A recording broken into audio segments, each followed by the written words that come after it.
In today's world, where public opinion often defines a woman's worth through the prism of her relationships, a legitimate question arises. What does it mean for a woman to live alone? It's not merely a deviation from the norm, but a profound immersion in oneself, a choice that challenges established stereotypes. Why are more and more women seeking solitude, and could this path be not an escape from love, but a return to something more sacred? There's a trend where women choose solitude not as a temporary measure, but as a conscious step towards self-discovery.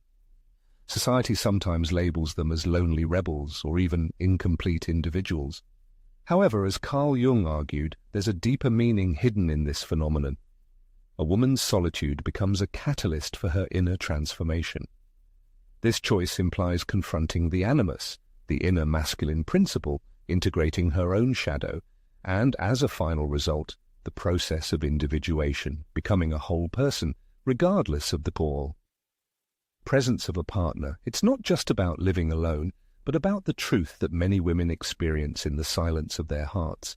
Solitude can become the key to their liberation. For centuries, a woman's self-determination has been inextricably linked to her traditional roles as a homekeeper, mother, and wife. Society primarily assessed her merits based on her ability to raise children, unquestioningly obey her husband's will, and maintain the inviolability of family values. Independence was not only discouraged, but often perceived as a direct threat to the patriarchal order. A woman not bound by marriage aroused either pity or unfounded suspicion, and her solitary existence was interpreted as personal inadequacy, not a conscious choice of life path. However, today there's a bold and decisive departure from outdated stereotypes. More and more women are refusing to follow well-trodden paths, not out of resentment or disappointment, but because they've discovered an important truth. Self-sufficiency and inner harmony don't necessarily have to be found through another person. This significant cultural shift makes us think about the reasons for the changes taking place. Economic independence, access to education, and the gradual destruction of patriarchal foundations have provided women with opportunities that their great-grandmothers couldn't even dream of. However, behind these practical facts lies a deeper psychological transformation. The renowned Swiss psychiatrist and philosopher Carl Jung would argue that this desire for independence is not only social, but also archetypal in nature. A woman who chooses solitude doesn't reject men as such. She challenges her inner animus, the unconscious masculine energy contained in her psyche. Jung believed that every woman carries within her an inner masculine aspect, the animus, which influences her intellect, assertiveness, and perception of power. When a woman is entirely dependent on a man for financial security or recognition of her merits, her animus remains dormant, suppressing her personal growth. However, solitude awakens this inner strength, forcing her to manifest qualities that she once sought in her partner: determination, self-confidence, and inner authority. The point isn't a desperate need for a male shoulder, but the harmonious fusion of the masculine principle within herself, which isn't an easy task. Public opinion, like an echo of the past, persistently repeats the inferiority of a woman without a companion, presenting her independence only as a fleeting hobby, not a conscious choice of life path. However, Jungian theory offers a different perspective. A woman who has reached an understanding of her animus and refused to project it onto a partner embarks on a path of self-discovery and finding her true essence. She stops looking for someone to fill her inner void and begins to interact with the masculine principle, both within herself and in the external world, relying on a sense of wholeness. In this context, the question of her solitude loses its relevance, giving way to reflections on her personal growth and transformation. At the heart of Jungian psychology lies the idea of individuation, a continuous process of self-determination, liberation from social stereotypes, and subconscious patterns of behavior. For a woman who has chosen solitude, seclusion becomes a kind of alchemical laboratory where her transformation takes place. In the absence of constant influence from others reflecting her identity, she's forced to address the most important question: who am I when I'm alone with myself? In this secluded space, external stimuli disappear, and a deep immersion into her inner world begins. However, this path isn't without pitfalls. Carl Jung warned that solitude can be a double-edged sword, capable of leading to profound self-knowledge or turning into an escape from the necessary tension that arises in human relationships. The fundamental difference lies in the motivation for seclusion. If a woman retreats into isolation driven by fear or an unhealed emotional wound, it can lead to stagnation, preserving defense mechanisms instead of transforming them. However, a conscious choice of solitude becomes a catalyst for personal growth and expanded possibilities. In this state, a woman learns to trust her inner voice as the primary source of validation and builds a deep connection with herself that no external interaction can replace. It is at this stage that working with the shadow becomes a necessity. The shadow, as defined by Jung, represents the part of the psyche that a person tends to reject, deny, or hide, often because it contradicts their self-image or accepted norms.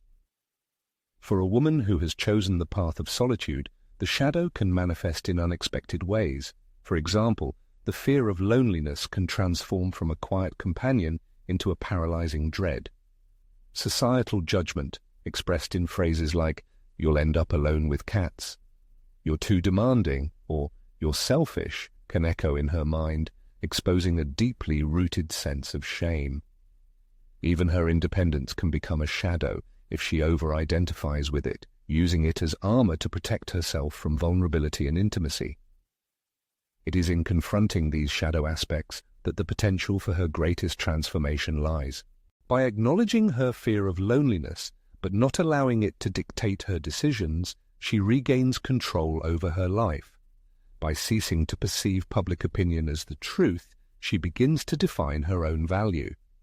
By finding a balance between independence and openness, she avoids the danger of spiritual escapism, where solitude is used not for integration, but for suppressing natural human needs. At the heart of Jung's teachings lies a profound paradox. True wholeness blossoms not from denying any aspect of one's personality, but from courageously illuminating the darkest corners of our psyche. Thus, existing in solitude becomes more than just a lifestyle. It becomes an initiatory journey, a path of self-discovery and transformation.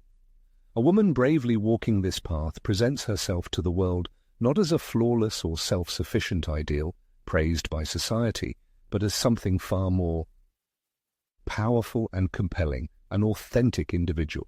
She no longer runs from her inner shadows, nor allows them to dictate her will. She learns to balance on the edge between solitude and intimacy, independence and vulnerability, until she understands the most profound truth. She is already whole and self-sufficient.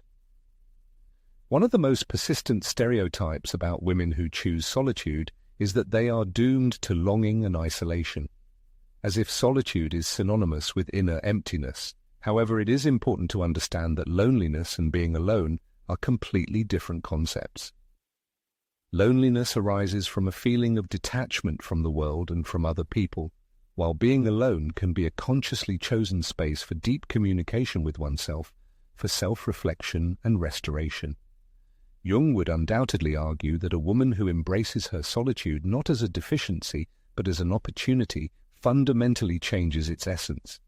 She may experience moments of sadness and longing, but at the same time, she discovers an amazing ability to feel at home within herself, a skill that remains inaccessible to many who desperately cling to relationships out of fear of being alone with themselves. It is widely and wrongly believed that a woman who chooses the path of solitude thereby renounces her feminine essence, as if the very definition of a woman is inextricably linked to her attachment to other people. However, Carl Jung's profound research completely refutes this outdated concept.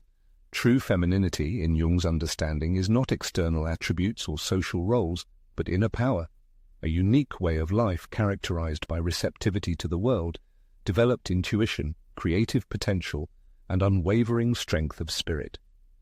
A woman living alone does not reject her femininity. On the contrary, she often deepens it, freeing herself from imposed projections and societal expectations that may have previously restricted her freedom. Nevertheless, despite this obvious truth, real difficulties remain. Societal pressure can be persistent and manifest in the form of subtle judgments or open sympathy. Close relatives, driven by good intentions, ask when she's finally going to settle down, as if a woman's life only finds meaning in marriage or relationships. The outdated stereotype of the unhappy single woman persists in cultural works, portraying her as a tragic figure rather than an independent individual making a conscious choice. Even worse, some women internalize these negative attitudes, beginning to doubt whether their independence is a flaw rather than a manifestation of strength and self-sufficiency. Such internal conflicts can become a serious obstacle to a fulfilling and happy life. This is where the fundamental difference between healthy solitude and destructive isolation becomes apparent. Solitude, dictated by common sense, is a conscious choice, an energized state where a woman interacts with herself and the world around her, guided solely by her own principles. Isolation, on the other hand, often becomes a way of escaping reality, a defensive strategy aimed at concealing unhealed emotional wounds. As Jung emphasized, the meaning of psychological evolution lies not in avoiding contact with others, but in building relationships based on inner harmony. A woman who chooses isolation risks remaining in the shadow of her own fears and complexes, while one who consciously chooses solitude gains the opportunity to confront them openly. Thus, the task is not only to resist entrenched societal stereotypes, but also to be able to distinguish between solitude, which grants freedom and new opportunities, and isolation, dictated by fear and escape from problems. A woman living alone must constantly find a balance between these two states, asking herself, is my solitude an attempt to run away from something, or is it a desire to get closer to myself? The answer to this question will determine whether her solitude becomes imprisonment or opens the gates to deep self-discovery, unwavering self-confidence, and ultimately a life lived in accordance with her own beliefs and values. Carl Jung's research on the archetypes of femininity highlights a fundamental truth. Solitude has always served as a path of initiation towards the attainment of wisdom. The archetype of the Great Mother is traditionally associated with care and fertility, but its shadow side carries a deeper lesson, the ability to nurture oneself. A woman who chooses solitude does not reject this archetype, but transforms it, becoming both mother and child in her own life drama. Similarly, the archetype of the wise woman manifests not through relationships, but through the alchemical process of transforming loneliness into profound self-knowledge. This is the sacred paradox. By rejecting the traditional female roles imposed by society, a woman often discovers their true essence. Mythology and psychology unanimously assert that self-sufficiency has always been a path to spiritual ascent.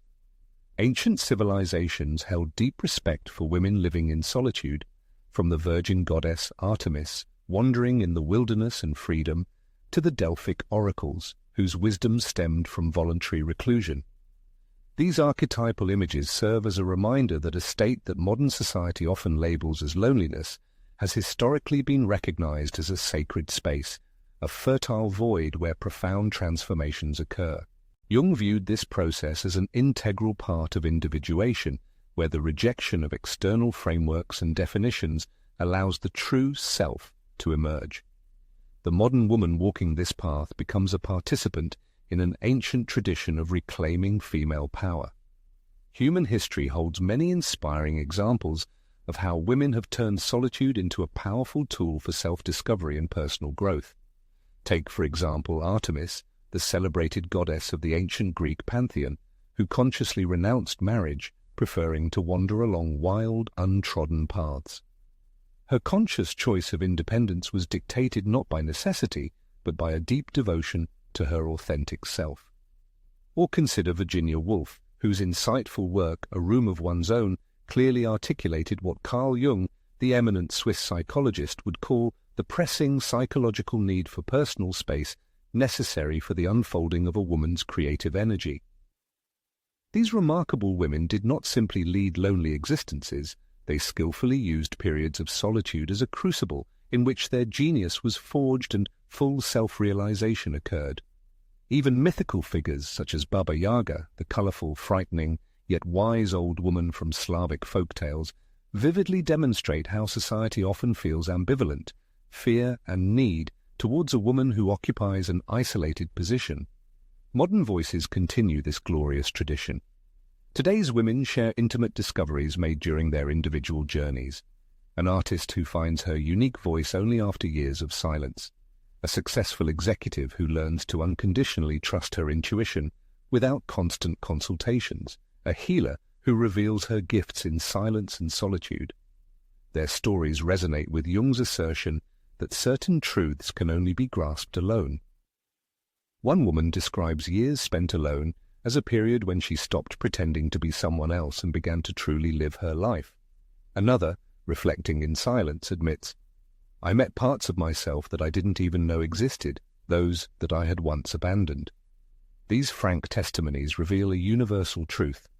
A woman who dares to be alone often discovers that she has never been truly alone, but has been in deep and unbroken connection with her whole self. This stage of self-discovery leads to a radically new perspective.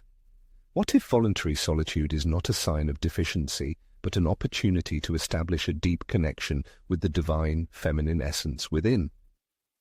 A woman who chooses this path continues the work of priestesses, mystics, and creators who for centuries have drawn strength from solitude.